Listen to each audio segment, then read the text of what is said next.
Buenos días a todos. En este video vamos a estudiar un poco acerca de lo que se había pedido en la práctica, que es encontrar la frecuencia adecuada para la señal de PWM.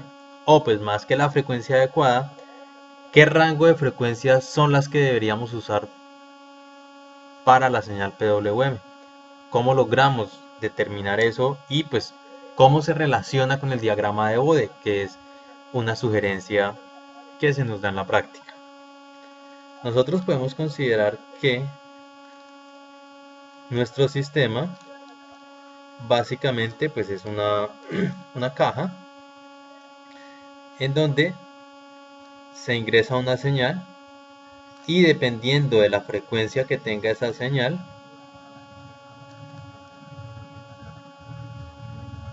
nos va a arrojar una salida con determinada amplitud. Si estudiamos pues cómo se relaciona la frecuencia de la señal de entrada y la amplitud de la señal de salida, nosotros vamos a encontrar que esa relación está representada en el diagrama de Bode. Hay que tener en cuenta que adicionalmente esta caja hace un cambio de unidad, digámoslo así. O sea, la naturaleza de esas señales que vamos a estar estudiando va a cambiar dentro de esa caja. El cambio de magnitud. ¿Por qué? Porque nosotros, por ejemplo, aquí le ingresamos voltios a nuestro motor y lo que vamos a estar estudiando a la salida de nuestro sistema es, en este caso, RPM o velocidad angular. Entonces, fíjense que adicional pues de esa caja hallar una relación, pues que en este caso era la función de transferencia, ¿cierto? Básicamente las unidades de la función de transferencia son RPM sobre voltaje. Lo que hace nuestra caja, nuestro sistema, es por determinados voltios que ingresen, va a generar determinadas RPM. Pues básicamente sería algo así como una ganancia que va a ser en función de la frecuencia de nuestra señal de entrada y se multiplicaría por la señal de entrada. Básicamente nosotros podríamos ver nuestro sistema de esta manera. Algo que multiplica nuestra señal de entrada por una ganancia. Y la ganancia de ese sistema va a estar relacionada con la frecuencia que tenga la señal de entrada. Una vez nosotros observamos el diagrama de Bode de nuestro sistema, en este caso pues del motor que teníamos, pues con el modelo que yo obtuve, pues aquí todos obtuvimos un modelo distinto. Entonces nosotros podemos ver este modelo. Aquí yo tenía un modelo de segundo orden con un delay. Y básicamente pues se tiene que la ganancia, o bueno, ya sí, pues tenemos que recordar que aquí estamos mirando ya la magnitud en decibeles, ¿no? O sea, no en unidades, pues no en escalares, sino pues en decibeles. Entonces básicamente aquí tenemos que la magnitud de esa ganancia es de 11.9 decibeles para frecuencias pues que están, por ejemplo, para frecuencia de 0 radianes por segundo, tendríamos que 0 decibeles, 11.9. Y eso viene así, pues viene de esa misma manera hasta determinado punto. Pues ya en unidades escalares, la ganancia sería alrededor de 3.95, si no estoy mal. Adicionalmente, un punto que nos interesa ver en el diagrama de Bode, que se llama la frecuencia de corte del sistema, pues es el punto en el cual se dice que ya esa ganancia lo que hace es atenuar la señal de entrada. Entonces, por ejemplo, si estuviéramos viendo aquí, no sé, en este caso, por ejemplo, tendríamos que para una frecuencia de 0 Hz, pongámosle por ejemplo que una U, que era igual a 10 voltios, es una señal continua, nuestro sistema básicamente lo que iba a hacer era arrojar una señal de, pues ya después de que el sistema responda, ¿no? Ya después de que pase el transitorio, lo que haría es arrojar una señal de 10 por 3.95, que era lo que equivalían 11.9 decibeles aproximadamente, y esto de RP. Digamos que era algo de este estilo. Entonces significaría que la salida sería de 39.5 RPM, por un lado. En el caso en el que ya tuviéramos una señal que está pues con la frecuencia de corte, que sería, por ejemplo, U igual a, no sé, 10 seno de la frecuencia de corte, según esto, es 140 radianes sobre segundo. Entonces, si nosotros hiciéramos seno de 140t, nosotros obtendríamos que la salida, según lo que nos dice aquí, debería ser algo que es la magnitud de la señal de entrada, pero atenuada en un 70%. O sea, básicamente nosotros obtendríamos a la salida 7 seno de 140t menos o más el desfase que se le agregue en ese punto, pues ya viendo también la gráfica de la fase de, pues aquí la respuesta de magnitud y fase. Entonces ya tendríamos que ver qué desfase se le agrega. Pero en este momento nos concentramos simplemente en la magnitud. Si en el caso en el que tuviéramos nosotros una señal de frecuencia de 504 radianes, la atenuación ya en este caso sería de, bueno, la ganancia sería de menos 20 decibeles, que sería pues atenuarlo 20 decibeles. En este caso, 20 decibeles significa que la señal se ha atenuado se ha atenuado 10 veces. Entonces aquí, si tuviéramos la misma señal que en este caso, tendríamos que la amplitud sería 1. O sea, 1 RPM multiplicado por seno de 504 radianes por segundo. En 6 decibeles, en menos 6 decibeles, se tenía que la salida iba a ser con una amplitud igual a la mitad de la señal de entrada. Pues recuerden que se está haciendo una transformación de por tantos voltios que yo le aplico, me genera tantos RPM. Eso es como, si yo le aplico 10 voltios DC, voy a obtener entonces 3.95 RPM por cada voltio que haya aplicado. Si yo aplico una tensión con una frecuencia de 140 radianes por segundo, voy a tener entonces 0.7 RPM por cada voltio que se aplique. En el caso ya, pues cuando se ha disminuido, la ganancia es de menos 20 decibeles, significaría que por cada voltio que yo aplique a esa frecuencia 504 radianes por segundo, voy a tener un RPM, básicamente.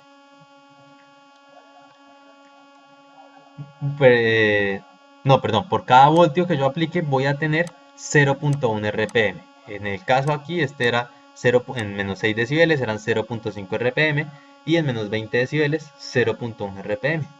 Para el caso en el que la ganancia es menos 40 decibeles, que sería la frecuencia de 1670 radianes por segundo, significaría que cuando yo aplique un voltio a la entrada, voy a tener 0.01 radianes por minuto a la salida, a esa frecuencia, o una señal que va a tener esa amplitud de 100 veces menor a la amplitud de la señal de entrada.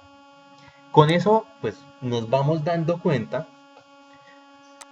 que el sistema, dependiendo de la señal de entrada y específicamente de la frecuencia de esa señal de entrada, nos va a arrojar una salida con amplitud distinta. Y si observamos, pues vemos que conforme nosotros vamos aumentando la frecuencia de la señal, esa ganancia que tenemos se va disminuyendo hasta el punto en el que se empieza a atenuar. Y pues ya básicamente en un momento no vamos a poder percibir ninguna salida ante una entrada. Básicamente, no sé, si pusiéramos una entrada de 10.000 radianes por segundo, estaría como por aquí. Fíjense que ya vamos a tener que la ganancia es, no sé, de menos 70 decibeles. Ya va a ser algo que realmente para efectos prácticos va a ser cero. Con eso en mente, nosotros tenemos que recordar qué era lo que hacía la señal de PWM.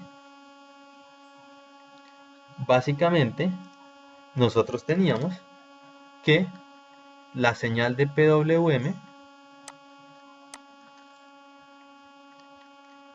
era una señal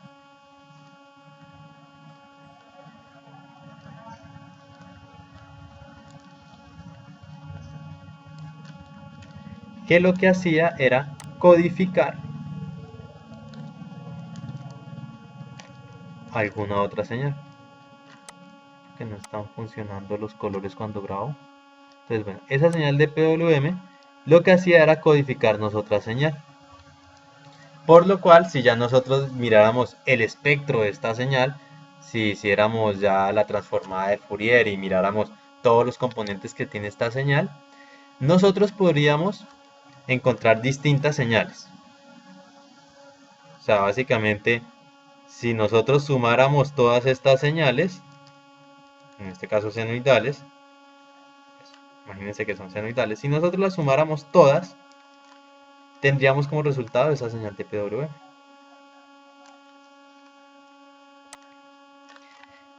Aprovechando el hecho de que nuestro sistema es un sistema lineal, resulta que se cumple el principio de superposición.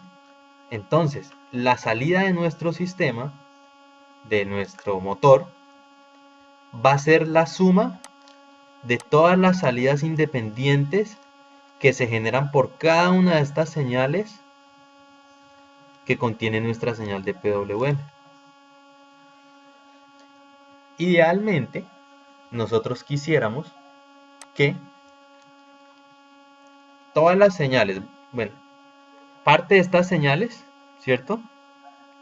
Nos van a conformar nuestra señal de interés, la señal que estamos codificando. Entonces lo que nosotros quisiéramos es que ese PWM estuviera conformado por el conjunto de señales que conforman la señal que nos interesa, que en este caso es la señal de control, y otras señales, pues, que tuvieran una frecuencia lo suficientemente alta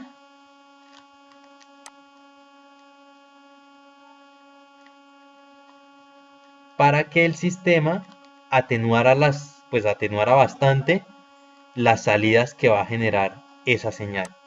Entonces, básicamente, si ya miráramos otra vez nuestro diagrama de Bode, nos interesaría que la mayor parte de las frecuencias de las señales, pues tenemos el PWM conformado por muchas señales, que la mayor parte de esas señales que no nos interesan a nosotros fueran atenuadas por el sistema y que las señales que sí nos interesan no se atenuaran. Y ahí nosotros empezamos a pensar o a sospechar que si de alguna manera nosotros pudiéramos escoger una señal de PWM que cumpliera con esas condiciones, con las condiciones en que, oiga, esa señal de PWM está conformada por unas señales que son las que contienen mi señal de interés, mi señal de control, y esas señales no se van a atenuar, y las señales que no me interesan sí son señales que se van a ver atenuadas cuando lo apliquemos al sistema. Con eso en mente, nosotros lograríamos hacer que el sistema, cada vez que reciba una señal PWM con una frecuencia correcta,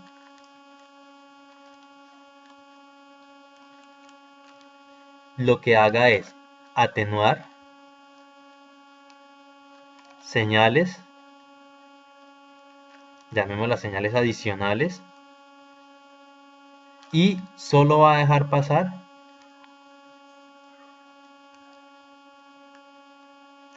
la señal de control. Como resultado, ¿qué tendríamos? Que si realmente nuestra señal de control fuera, por ejemplo, o sea, que este PWM está portando una señal de control de este estilo, realmente lo que recibiría nuestro sistema, pues va a recibir esta señal, ¿cierto? Toda la señal PWM. Pero realmente el resultado va a ser como si solo se hubiera ingresado esta señal. Porque recuerden que todas las otras señales distintas a esta deberían atenuarse por la misma respuesta del sistema. Y a la salida ya no tendríamos como salida una salida generada. Esperen un momento que va pasando alguien vendiendo helados.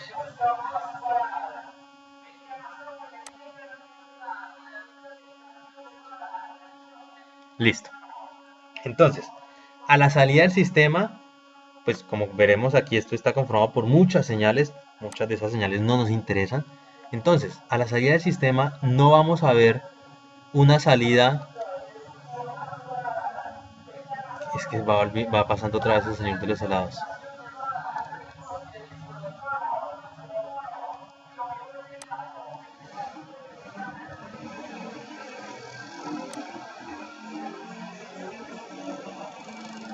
Listo. Entonces, si ese PWM tuviera la frecuencia correcta, nosotros no veríamos a la salida del sistema como una salida debida a muchas señales, sino que solo veríamos la salida debida a la señal de control, que es lo que a nosotros nos interesa, ¿no? O sea, a nosotros nos interesa es ver cómo está respondiendo nuestro sistema cuando le estamos aplicando esa señal de control, porque a la larga es lo que nosotros podemos manejar. Nosotros podemos decir qué señal de control se le aplica, pues por medio de usar un controlador. Como conclusión, nosotros tenemos que entender que dependiendo de la frecuencia que tenga el PWM, el sistema va a poder atenuar o no esas otras señales que no nos interesan. Y vamos a ver ya en simulaciones qué pasa cuando se escoge, por ejemplo, la señal correcta o qué pasa cuando se escoge la señal incorrecta, teniendo esto en mente de lo que acabamos aquí de explicar. Entonces, si nosotros ya vemos aquí un poco en detalle nuestro sistema, aquí pues el modelo, la función de transferencia se llama motor 1, que es la que representa nuestro sistema. Estoy mirándolo en lazo abierto. Si lo miráramos en lazo cerrado, pues lo que vamos a tener es que él va a alcanzar una referencia, va a ser estable, pero el comportamiento ante esas señales de las que estábamos hablando va a ser el mismo. Entonces, fíjense por ejemplo que yo tengo aquí varios casos de simulación. En el primero que tenemos por aquí arriba, lo que estamos mirando es, cogemos varias señales, cogemos una constante, o sea, un nivel de C, cogemos luego otra señal de 140 radianes, que es cuando tenemos la ganancia de menos 3 decibeles, tenemos todas con amplitud igual, aquí ponemos la misma amplitud, le ponemos entonces después otra señal con la misma amplitud a la frecuencia de 184 radianes, que era cuando teníamos una ganancia de menos 6 decibeles, y luego otra con una frecuencia de 504 radianes por segundo, que si tuviéramos la frecuencia a la cual ya se habían atenuado 10 veces esas señales, pues la ganancia ya era, digamos, 10 veces, atenuada 10 veces. ¿Qué esperaríamos nosotros al ver este sistema? Pues una respuesta debida a todas estas señales. Por aquí abajo, lo que tengo en esta parte es que he encontrado la respuesta de manera individual del sistema. Aquí, pues ese sistema recibe esa entrada y aquí es como pues hago 4 bloques para ver cómo es la respuesta individual del sistema ante cada una de esas entradas. Le damos a dar simular. Esperamos un momento a que simule.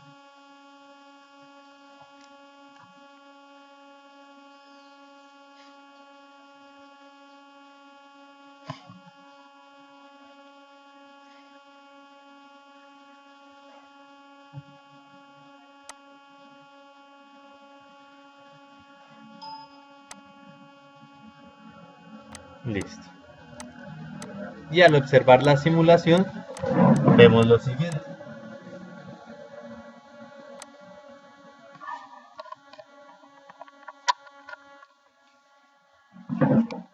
Vemos entonces que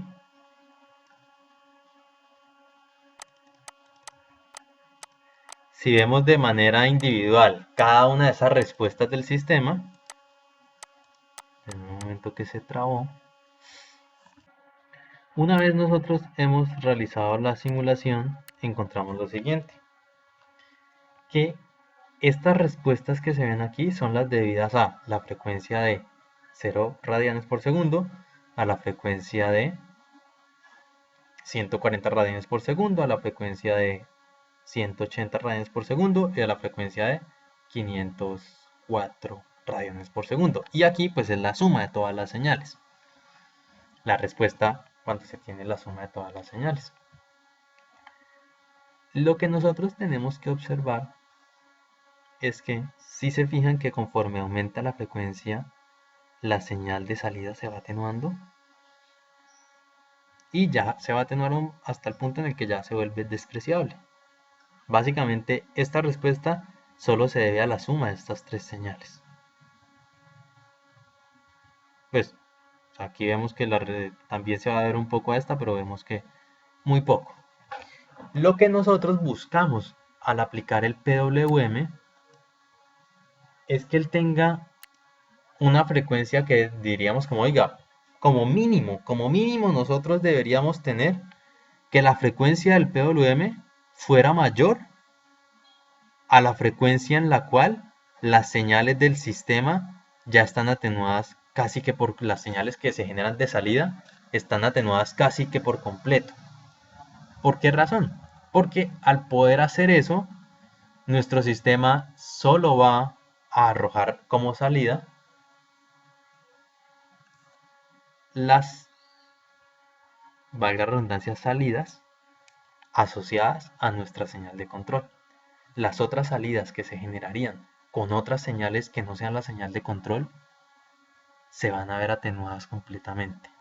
Entonces, esa es la idea, es como mirar el diagrama de Bode. La verdad, pues la explicación esperaba que fuera un poco más larga, mostrar las otras partes de la simulación, pero no sé por qué se me ha trabado el computador varias veces y pues cada vez que se me traba no sé por qué no guarda nada, entonces creo que se va a dejar hasta aquí solo con esta simulación. La idea es que cuando nosotros miramos el diagrama de Bode, analicemos eso. ¿Qué frecuencia es donde ya decimos, oiga, de seguro por ejemplo en menos 40 decibeles y tenemos una frecuencia de 1670 radianes por segundo? Ahí ya la señal de salida se alcanza a percibir muy poco, o sea, cuando se le ingresa una señal con esa frecuencia.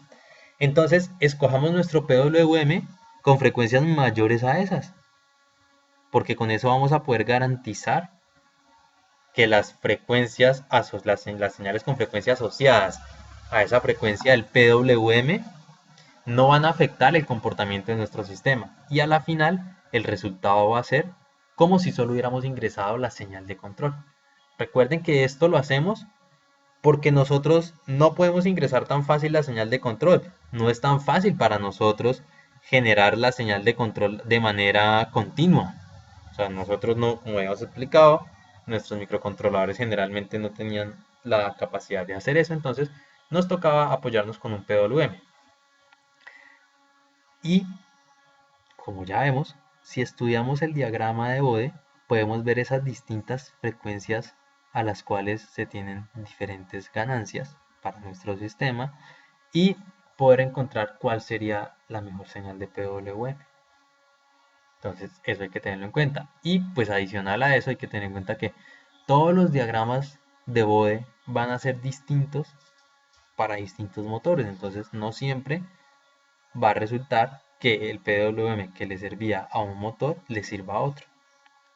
La recomendación siempre es ponerlo lo más, pues, un valor muy alto. Uno en general encuentra que 10 kHz es un valor adecuado, que cumpliría con este, pero pues a veces no va a ser necesario llegar hasta 10 kHz. A veces, por ejemplo, vamos a tener que usar frecuencias menores, porque resulta que con 10 kHz ya se, pues, conforme aumentamos la frecuencia, se aumentan valores de impedancia, pues la parte capacitiva e inductiva de, no sé, nuestro sistema, esas capacitancias e inductancias que tengamos, van a empezar a tener una impedancia considerable. Esa parte reactiva de la impedancia va a ir aumentando conforme lo haga la frecuencia.